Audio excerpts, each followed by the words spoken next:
Warhammer 40,000 is set in a very grim, dark future setting in the 41st millennium. Basically, mankind is surrounded by this immense alien horde that's bent on its utter destruction. It has all the elements of really traditional fantasy, like orcs and that kind of stuff, but it's set far in the future where they all have guns. We really have taken the IP to heart. Relic has a strong history of working with the GW Warhammer 40,000 IP. We love that IP, and we don't want to sell short any of the action and the violence.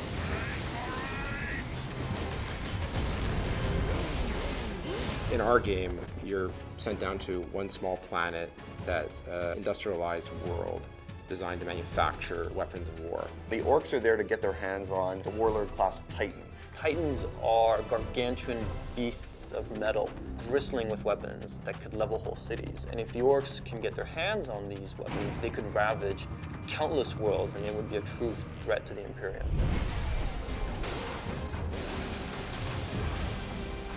Space Marines started out as human beings, but they go through a rigorous process of training and physical transformation that really elevates them into almost demigods. Their bodies actually are implanted with new organs. Their strength is multiplied, their resistance is multiplied.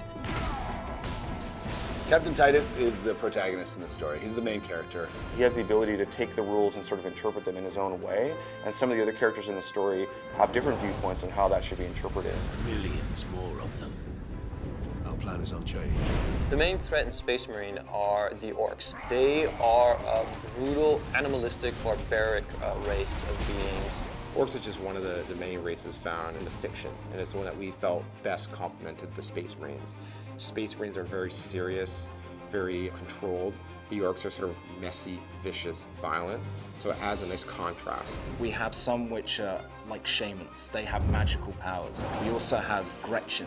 They're these little tiny minions. We also have the Knob. He matches the Space Marine in size and bulk. In fact, he's even bigger.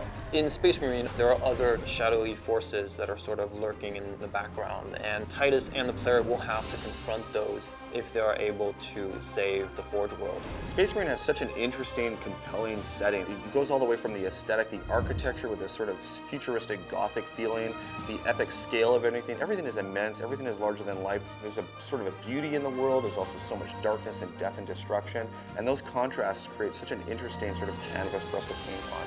It's just a tremendous sci-fi fantasy universe. It's not just a simple story about an orc invasion in the Forge World. There's much more depth going on. There's lots of twists and turns in the story. There's betrayals. The action is amazingly intense. Really, anybody who likes science fiction, who likes any kind of blockbuster entertainment is going to love Space Marine.